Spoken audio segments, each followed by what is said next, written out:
Muchas gracias por asistir a este evento. Es para mí, en verdad, un gran logro poder hablar de Ayn Rand en nuestra Facultad de Letras. Suele ser un tema que no se toca a menudo en San Marcos. El grupo Laudano, con la ayuda de Ricardo, por es posible esto. Me parece algo imperativo que en nuestros tiempos las ideas se debatan y sobre todo se fomenten. Estamos acostumbrados a que solamente hay una línea rectora en esta casa de estudios de pensamiento. Pienso que es momento que se abran más puertas al respecto. Sin más preámbulos, quiero presentarles a nuestros panelistas. También darles las gracias por estar aquí y sobre todo por tomarse muy en serio esta lucha. Tenemos Eduardo Martí, 68 años. 70, ese es viejo. 70. Contador público de la Universidad de Buenos Aires, economista del Grove City College de Pensilvania, fundador y director general del Junior Achievement en Argentina y España, presidente de la Fundación para la Responsabilidad Intelectual, es conductor de televisión del programa Boom, columnista del periódico digital Infobae, conferencista en temas económicos y filosóficos varios en América Latina y también Estados Unidos y Europa.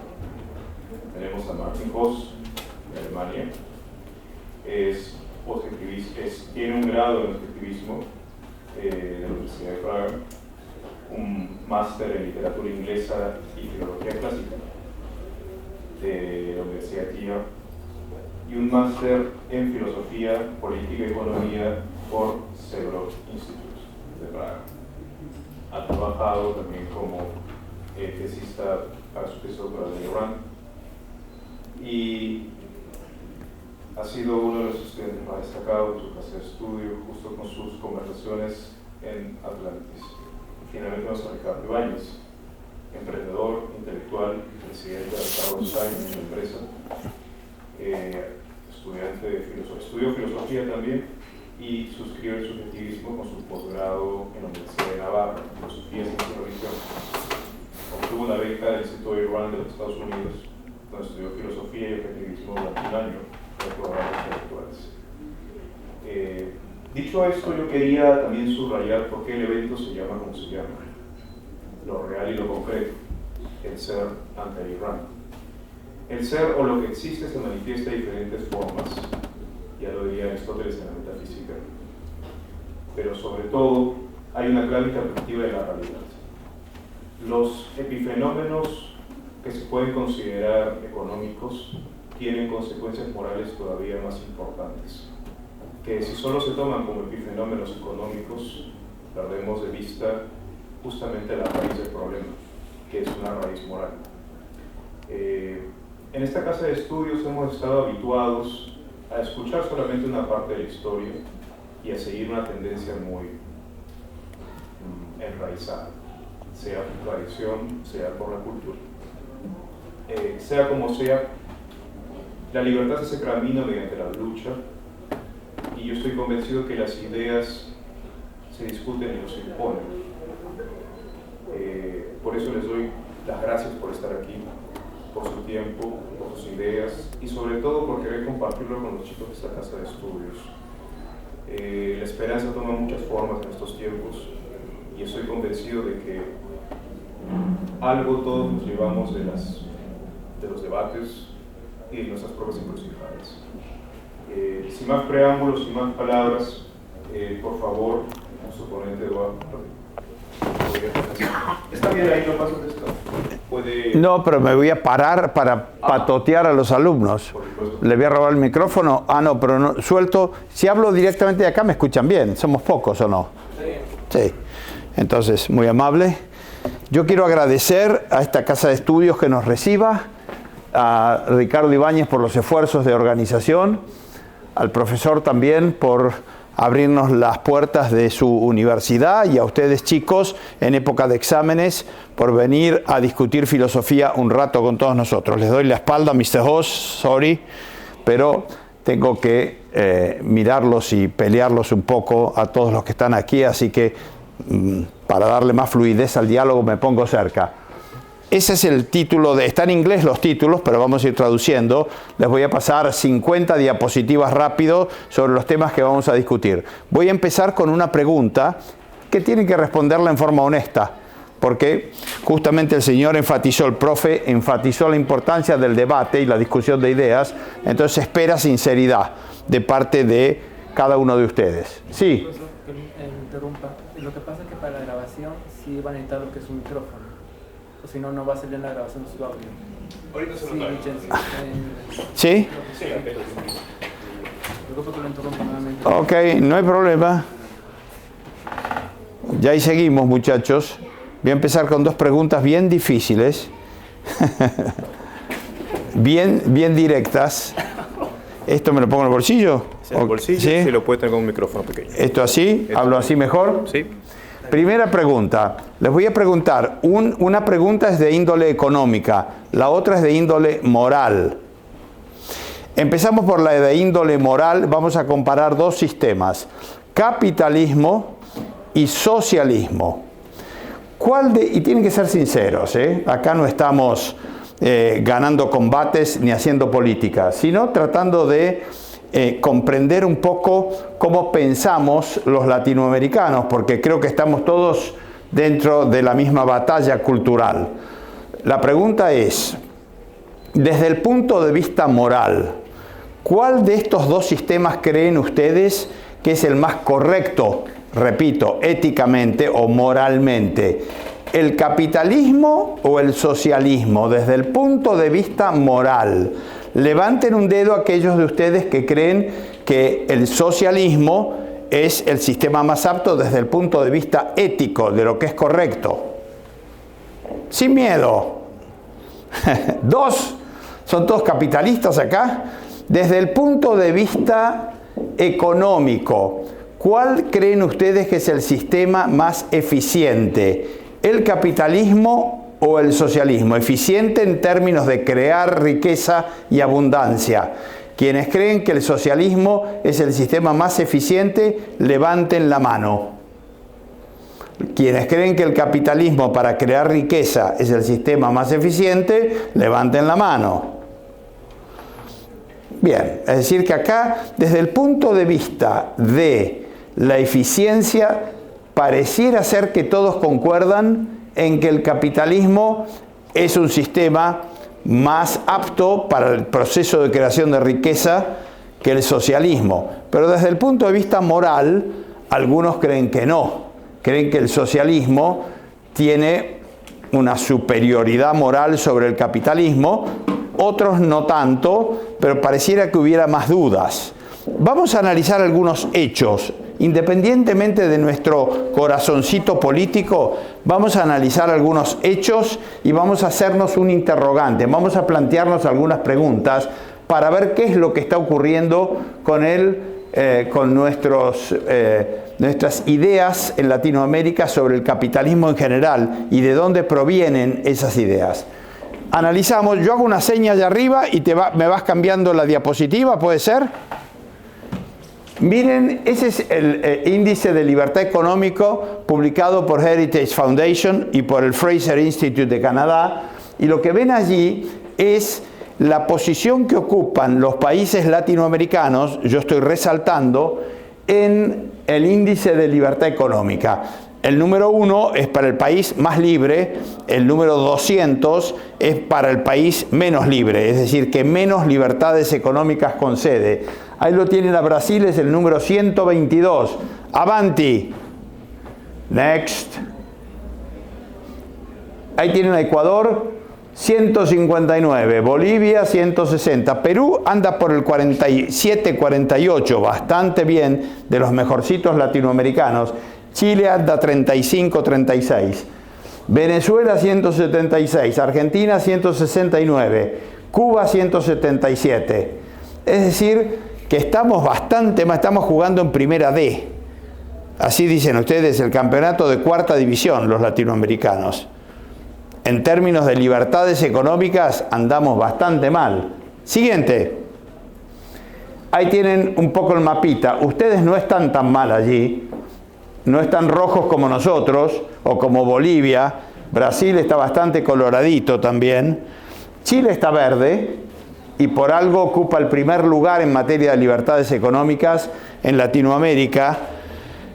Colombia está en la época de Uribe, este mapa, tiene unos años, pero está bastante verde. Y después ven Estados Unidos y Canadá, ven los países nórdicos de Europa, ven también Alemania, ven Austria, ven Suiza en verde, ven Inglaterra, ven Islandia, y del otro lado ven a Australia, Nueva Zelanda en verde, y algunos países también, Singapur o Hong Kong o algunos otros puertos o países que ocupan un buen lugar en materia de libertades económicas. ¿Qué entiendo por libertades económicas? Que haya poca intervención del gobierno en la economía, que esté separada la economía del Estado. De forma tal que si vos contratás a alguien puedas tener libertad contractual. O si vos querés comerciar con el extranjero, haya libertad de comercio. O si vos querés o ganás dinero con tu emprendimiento, tengas bajos impuestos. O que tengas un banco central responsable. Tengo entendido que el peruano es bastante responsable, porque no devalúa ni imprime dinero para financiar al gobierno. Entonces, en la medida que tengas moneda sana, que no haya mucha inflación, estás en un régimen de mayor libertad económica. Entonces, lo que podemos observar ahí es que hay un montón de países que fomentan las libertades económicas y otros que intervienen en la economía. Esos son hechos. Miren allí un poquito, vamos a la siguiente. Esos son los países con menos libertad económica en el continente: Cuba, Venezuela, Argentina, Bolivia, Ecuador, Brasil. Y podemos poner, es viejo este, tiene 3 o 4 años, pero andan unos cuantos por allí también parecido. Colombia parece haber cambiado de bando, ahora tiene más intervención. Muchos países de Centroamérica también. El próximo, por favor. Ahora miremos los países de mayor libertad económica, que ya los vimos en el mapa. ¿Qué pasa? ¿Se corta? ¿Puede ser la voz? Es para el micrófono. La conexión. Ah, el cablecito este. ¿Me van siguiendo hasta ahora, sí? ¿Están aburridos o sigo? Si se aburren me empiezan a bostezar y yo paso al siguiente. A ver, ¿puedo hablar? Ok, ¿ahora sí? ¿Mejor? Muy bien.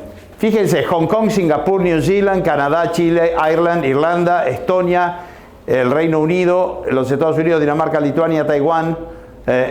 Fíjense los países hasta el número 30. Suiza, Australia, Georgia, Finlandia, los Emiratos Árabes, allí tienen mucho petróleo, por eso están incluidos allí. Corea del Sur, Suecia, Austria, Malasia.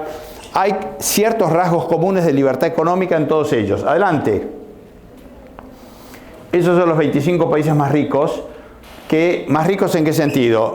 El mayor ingreso per cápita. Es decir, estos países andan en 50, 55, 60 mil dólares hasta 120 mil dólares por año. Ganan 10 mil dólares por mes, hagan la cuenta. Promedio 5 mil dólares por mes. Nosotros, si llegamos a 1.000 dólares por mes, nos tenemos que dar por contentos. 12 mil dólares. La Argentina en este momento debe estar en 400 dólares por mes. Y sospecho que Perú no está demasiado más arriba. Debe estar un poco mejor, pero no mucho mejor. Y todos los países que nombramos antes también. Adelante. Entonces, ¿qué deduzco yo hasta acá? ¿Qué hechos para mí son claros? Que hay un amorío, hay un romance entre qué y qué.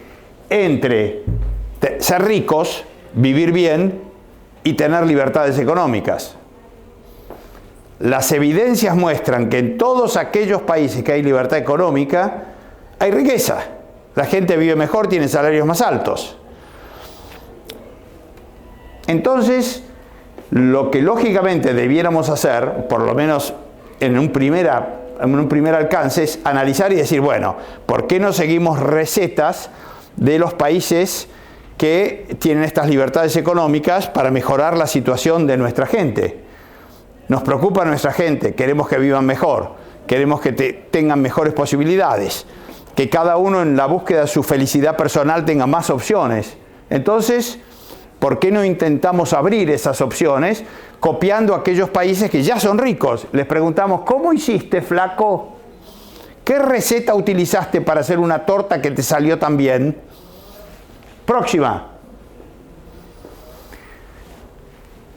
Singapur, número 1.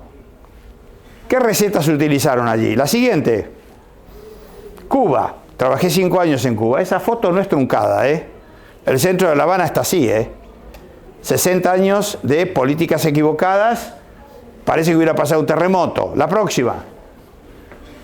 Ciudades americanas. Cualquiera que haya ido a los Estados Unidos, en general hay desastres, hay zonas como Harlem, hay algunas villas, pero en general las ciudades lucen así. No son fotos truncadas. La próxima. Eso hicimos de Venezuela. Si hay alumnos venezolanos, no me dejen mentir, muchachos. Hay zonas lindas, pero en general da la impresión de que está clara la relación. La próxima. Ahora, esta es la pregunta que les quiero hacer. Si está tan claro que con libertad económica construimos sociedades ricas, ¿por qué seguimos probando con recetas socialistas? Yo tengo una respuesta a eso, que voy a tratar de elaborarla con ustedes. Pero el punto es, aparentemente parece, por las estadísticas, por las visitas, por los datos que tenemos a la vista, que cuando hay libertades económicas logramos crecimiento y logramos mejores salarios, y a la inversa. Sin embargo, en la mente latinoamericana, en la mente de Bergoglio, de Francisco, del Papa, en la mente de nuestros políticos, en la mente de nuestros empresarios, en el fondo resentimos el capitalismo. No queremos capitalismo. ¿Por qué? La siguiente. Vamos a intentar responder eso. Porque no se trata de... La suerte de una sociedad no se juega en el debate económico. Si yo los desafío a una pelea económica, peleo con ustedes con cuchillos, con tramontinas. Es una pelea de cuchilleros el debate económico. Yo soy economista. Sé debatir a favor del capitalismo en un debate económico, pero jamás los voy a convencer a ustedes de que el camino es por allí si debato en términos económicos. Porque el debate no es económico, el debate es filosófico. Por eso lo trajimos a la alemana y a Martin Hoss, que es una eminencia en temas de filosofía. Vayan a debatir filosofía con Hoss, les deseo suerte. Y lo trajimos a Ibáñez, que es un peruano manso y tranquilo, pero que da ejemplos de la vida diaria muy, muy claros. La pregunta que yo les hago es, ¿por qué alguien repite errores y los vuelve a repetir y los vuelve a repetir como los venimos repitiendo en Latinoamérica hace 200 años? La siguiente. Vamos a intentar responder eso. Porque no se trata de... La suerte de una sociedad no se juega en el debate económico. Si yo los desafío a una pelea económica, peleo con ustedes con cuchillos, con tramontinas. Es una pelea de cuchilleros el debate económico. Yo soy economista. Sé debatir a favor del capitalismo en un debate económico, pero jamás los voy a convencer a ustedes de que el camino es por allí si debato en términos económicos. Porque el debate no es económico, el debate es filosófico. Por eso lo trajimos a la alemana y a Martin Hoss, que es una eminencia en temas de filosofía. Vayan a debatir filosofía con Hoss, les deseo suerte. Y lo trajimos a Ibáñez, que es un peruano manso y tranquilo, pero que da ejemplos de la vida diaria muy, muy claros. La siguiente.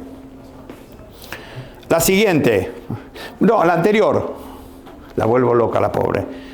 La que está con los pelos parados, acá. La pregunta que yo les hago es, ¿por qué alguien repite errores y los vuelve a repetir y los vuelve a repetir como los venimos repitiendo en Latinoamérica hace 200 años? Si vemos que el asunto no funciona, seguimos haciendo lo mismo. ¿Es por qué? ¿Por qué no aprendemos? ¿Tan brutazos somos? La siguiente. Siguiente. Siguiente. Siguiente. Siguiente. Siguiente. Acá nos paramos un poquito. lo que estoy tratando de hacer en los próximos 10 minutos es preguntarme por qué. ¿Por qué si la evidencia muestra que haciendo ciertas políticas vamos bien o crecemos y haciendo otras políticas nos estancamos en el tiempo y volvemos a la Edad Media? ¿Por qué insistimos con las malas políticas o con las viejas políticas? Porque dijimos recién, el problema es de índole moral y tenemos algunos preconceptos filosóficos y éticos que nos llevan a pensar mal. Y como en última instancia, cuando tenemos que tomar decisiones, ¿vamos a tomar decisiones en base a cuestiones económicas o utilitarias o vamos a tomar decisiones en base a cuestiones morales? ¿Cuál pesa más? ¿El argumento económico y utilitario o el argumento moral? ¿Qué opinan ustedes? Todos a la vez, no, que me abruman. Es el argumento moral el que pesa más. ¿Por qué?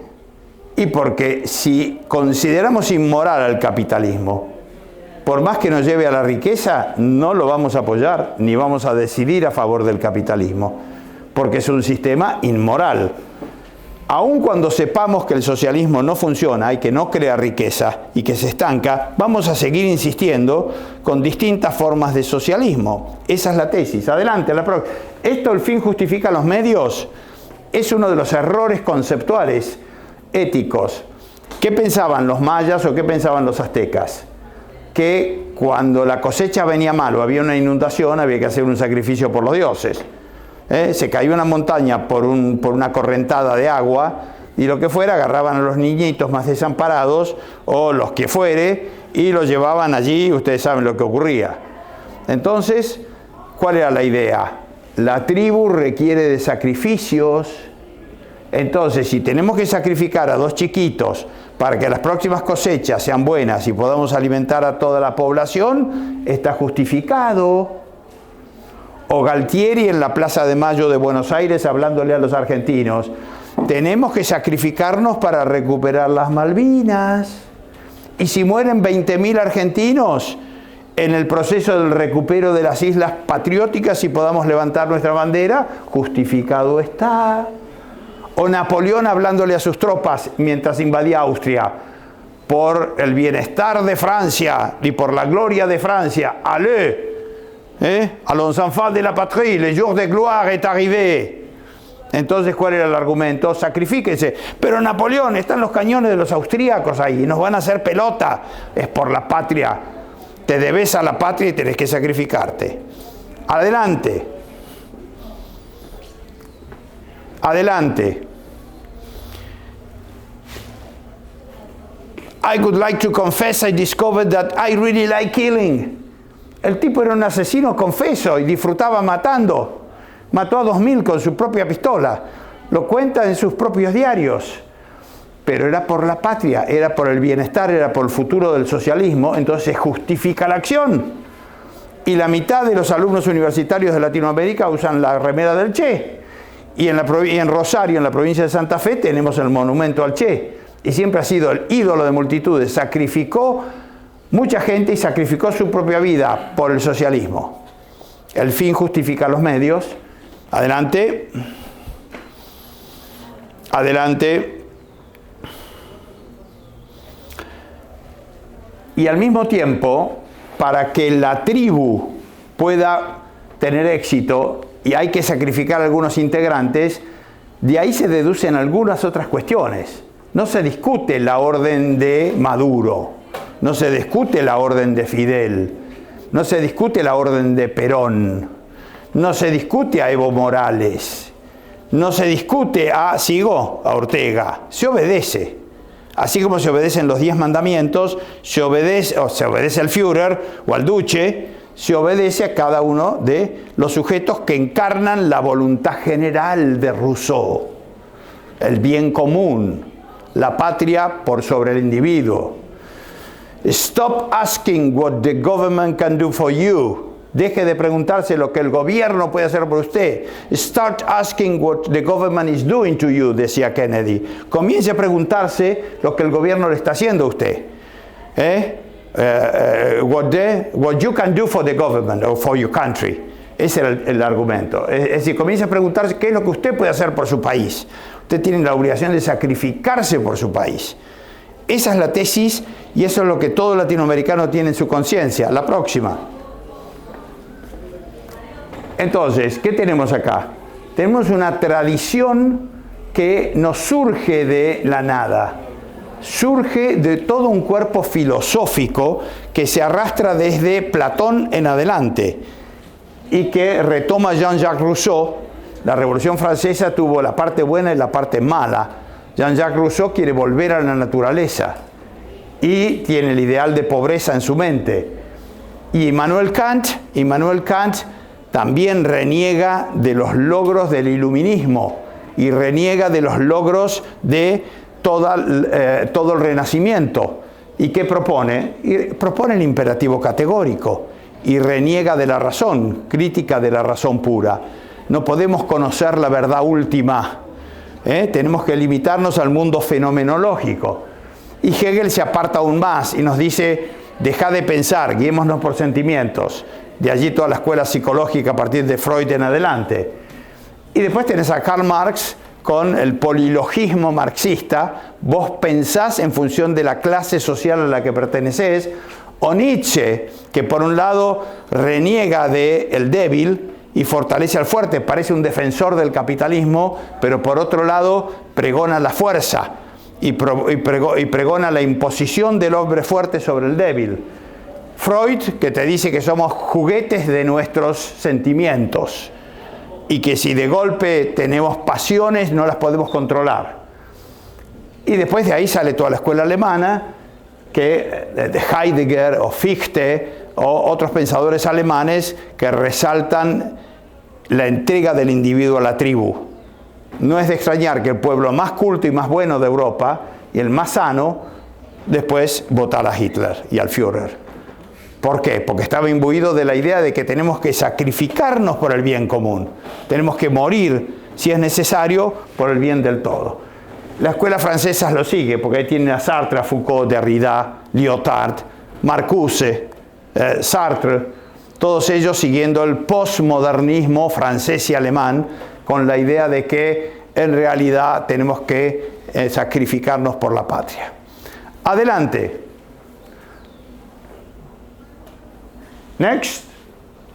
Esa es la principal librería de Buenos Aires, el Ateneo, para que vean un poquito cuáles son los libros que se difunden. Todos estos autores que les nombré, adelante, están todos ahí. No van a encontrar ningún defensor del capitalismo dentro de las librerías latinoamericanas, muy difícil, menos adelante, adelante. Entonces, ¿qué tenemos hasta acá? ¿Cuáles son los conceptos que están metidos acá? Tienen, por un lado, toda esta filosofía continental a la que me refería recién, y por otro lado tiene la herencia católica. ¿Y qué nos dicen en las misas de los domingos, todos los domingos? Nos dicen, la ambición es avaricia. Está mal, tenés que ser humilde, no tenés que ser ambicioso. Es más fácil para un camello atravesar el ojo de una aguja que un hombre rico entrar al reino de Dios. ¿Qué les estás diciendo? Es condenable la riqueza. Después nos asombramos que seamos pobres. Cuando tenemos una iglesia cada 3 cuadras y el mensaje de la iglesia no es la escolástica, tampoco es algunos pensadores católicos que afirman el mercado, son muy pocos, sino que es ese. Y escúchenlo a Bergoglio, la pobreza realmente es un ideal moral. Bendecidos sean aquellos que son pobres, porque de ustedes será el reino de Dios. ¿Qué les decía? Abandonen sus riquezas. Si las pueden donar a la iglesia, mejor. Pero en general, pongan a los demás por encima mío, pongan la otra mejilla, amen a sus hermanos independientemente de sus méritos. Ámenlos incondicionalmente, como si eso fuera posible. Entonces, ¿qué legado tienen desde nuestros principales líderes morales, que en general provienen de la iglesia? ¿Cuál es el mensaje? La riqueza está mal, sacrificate por los demás, la búsqueda de tu propio bienestar y de tu propia felicidad es un tema secundario. tenés que sacrificarte por el bien común. Adelante. ¿Y eso a qué conduce? Desde el punto de vista de la iglesia, primero, que ustedes hagan critical thinking, que piensen por ustedes mismos, que ustedes deliberen y razonen. Quieren mandamientos, te mandan. Seguí esta línea. ¿Es por qué? Y porque me piace, porque lo digo yo. Hay que justificar. Muchos de esos mandamientos son correctos desde el punto de vista moral, otros no. Pero el punto aquí es, ¿cómo distinguimos? ¿En base a la razón? No. Obediencia, mandamientos. O pensar es un error, nos dicen en el paraíso. Por eso nos sacaron del paraíso. Eva, no te pongas a pensar. Deja que obedece a Dios. O sacrificate por los demás. Después de todo, el sacrificio de Cristo es un sacrificio en la cruz. Siendo Dios, Él podría haber actuado de otra forma, pero decide morir en sacrificio por todos nosotros. Ese es el ideal. Ahora, morir por aquellos que lo están condenando, cuando tenían otro bandido allí, a Él lo mandan a la cruz. A mí me revela un poco esa anécdota cristiana. El punto es simplemente no dudar sobre la fe, pero la fe es la aceptación de verdades, entre comillas, sin evidencia, o los milagros. Cuando tenemos la razón, un mecanismo que identifica e integra el material provisto por los sentidos, nos dicen apele a la fe. Entonces la herencia católica es brava. Y Latinoamérica es el último refugio de Roma, después de la Reforma. ¿Dónde se refugiaron? En España y Portugal, y en última en América Latina. Acá está el búnker ucraniano, el ruso, la defensa final. También está en Moscú. Por eso Dugin con Putin y el arzobispado de Moscú. La idea de que realmente ellos son los herederos de las últimas tradiciones de resistencia al renacimiento, al capitalismo y al mundo occidental, entre comillas. Adelante. Entonces, resumen, ¿qué tenemos hasta acá en Latinoamérica? Tenemos influencia de la filosofía continental. Básicamente en filosofía y letras se enseña mucho Kant, por lo menos en Buenos Aires, por lo menos en Santiago, por lo menos en São Paulo. Se enseña Kant por excelencia, es el filósofo por excelencia, obviamente Rousseau, y después toda la escuela alemana y francesa postmodernista. Filósofos fuera de ellos casi no hay. Y agréguenle la herencia católica y el resultado es, ¡chachán! Next. Ciudadanos inmaduros que esperan que les digan qué hacer. Baja autoestima, porque si vos no tomás decisiones y tenés que preguntarle al vecino cómo actuar, o al Führer o al líder, obviamente tu autoestima no crece. No confías en tu propia razón para la toma de decisiones. No confías en la razón, le tenés miedo a la responsabilidad, no asumís tu responsabilidad, miedo a pensar en forma independiente, te sentís culpable de ser ambicioso, lo contrario, pensás que lo correcto es la Madre Teresa y el sacrificio por todos los demás como ideal moral, y que el grupo es más que el individuo. Adelante. Otra vez, la discusión de fondo aquí, ¿cuál es? Que la cultura, y la cultura entienden aquí la ética, se come a la política para el desayuno. Es una pelea desigual. Es decir, la política es de espadachines. La discusión ética es una bomba nuclear. La pelea por nuestras sociedades se da aquí, en la San Marcos. Por eso estamos acá. Para que escuchen otra voz. Se da aquí, en el campo de la filosofía. Y en el campo más precisamente de la moral. Y si quieren, más a fondo de la epistemología, que es el método a través del cual validamos conocimiento. ¿La razón sirve o no sirve? Porque si no sirve, alguien nos tiene que decir cómo vivir y tenemos que seguir a alguien más, al líder. Adelante. El resultado de cómo pensamos lo tienen ahí. Pero es casualidad, no, es porque nosotros pensamos así. Entonces Orteguita, la Dilma, el Chavito, el Correíta, el Evo y la Creti, le decimos nosotros, la Cristi, obviamente ganan. Adelante. ¿Y qué pensaban? Esa es una frase de Eva Perón. Donde hay una necesidad, hay un derecho. Yo tengo necesidad de educación, de salud, de un trabajo, de vacaciones pagas, de una casa, todo muy lindo. Pero ¿quién va a poner el dinero para proveer esas necesidades? El gobierno no genera nada, tiene que salir a saquear a la ciudadanía. Y si yo al Señor le robo los frutos de su trabajo, Él no se va a ver muy inclinado a producir. Por lo tanto, la cantidad de riqueza que se cree en esa sociedad va a ser escasa. Y el problema más de fondo, ¿con qué derecho voy a trabarle su búsqueda de su felicidad personal? ¿Acaso no son los frutos de su trabajo? ¿No tiene derecho a disponer de su propia propiedad? Con argumentar que la necesidad crea derechos. Él tiene 2 ojos y hay cieguitos que con un trasplante de córnea pueden recuperar la vista. ¿No sería ético meterlo en la sala de operaciones, sacarle la córnea total le queda otro ojo y dársela al cieguito para que recupere la vista? Suena medio monstruoso. Esa es la ética del sacrificio y del bien común por encima del bien individual. Adelante. La necesidad crea derechos. Qué raro, coincide con Perón, doña Cristina. La próxima. Next. Este es Sarney, expresidente de Brasil. Lo social debe tomar prioridad sobre lo individual. Sarney. ¡Epa! Me pongo acá. Ok, la siguiente.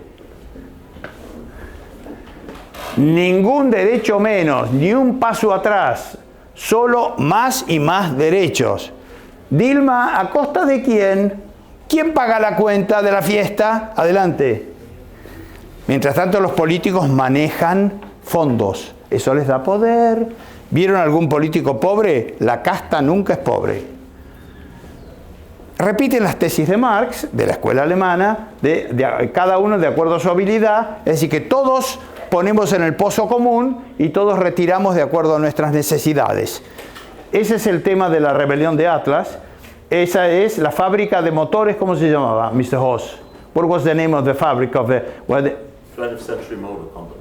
Say it again. 20th Century Motor Company. Una fábrica, si no leyeron La rebelión de Atlas, ese es el libro, it's time for you to read it, Pónganse a leerlo porque vale la pena. Adelante. Cuando vos ves que para poder producir necesitas el permiso de personas que no producen un cuerno, cuando vos ves que el dinero, en lugar de fluir hacia aquellos que producen bienes, empieza a fluir para aquellos que conceden favores y privilegios, adelante. Cuando ves que los hombres se hacen ricos a través de presión en el gobierno, a través de ser empresarios, y le sacan dinero a aquellos que trabajan. Cuando vos ves que las leyes no te protegen a vos, sino que protegen a aquellos que te están esquilmando, adelante. Cuando vos ves que la corrupción está siendo favorecida y la honestidad se convierte en un autosacrificio, entonces lamento informarte que tu sociedad está condenada. Estás en el horno, decía Rand. Adelante. Entonces, el punto final de mi speech aquí es, el tema de fondo, por lo menos sean conscientes que la batalla es de orden moral. ¿Qué es lo que es correcto? ¿Tengo derecho a mi propia felicidad? ¿Tengo derecho a disponer de mi vida? ¿Tengo derecho a los frutos de mi trabajo? ¿Tengo derecho a mi libertad personal? ¿Tengo derecho a vivir en una sociedad donde el principio rector es ningún ser humano tiene derecho a iniciar el uso de la fuerza contra otro? Ese es el principio de una sociedad de sapiens, no de cucarachas. Yo le pego al tipo, el tipo pegue. Se defendió. Tiene derecho, por supuesto. Yo inicié la violencia. Él tiene derecho a defenderse. ¿Cómo funciona una sociedad de seres humanos? Es contractual. Es una sociedad de seducción. Vos me haces sentir bien, yo te hago sentir bien. no una sociedad de violación. Vos no me haces sentir bien, yo te hago sentir mal. ¿Se entiende? La sociedad tiene que ser contractual, tiene que ser de seducción, donde el que inicia la fuerza le cortamos los dedos. Es simbólico, ¿eh? Yo no estoy proponiendo volver a la barbarie, pero lo agarramos de los pelos y les digo, vení para acá. Te enjaulamos un ratito para que dejes de molestar, hasta que aprendas a comportarte como un sapiens, no como un mono. Entonces, ese es el argumento. La batalla es de índole moral. Y los principales objetores de que seamos ricos están en el mundo de la moral. ¿Dónde están? La filosofía continental, que necesita ser debatida, iluminada, y en general la religión. Los evangelistas, católicos, pongo a todos. En general con los mismos argumentos morales. Yo por mí ya terminé, cumplí con el tiempo, me pasé. No, eso es perfecto. Ya, perfecto. Muchas gracias.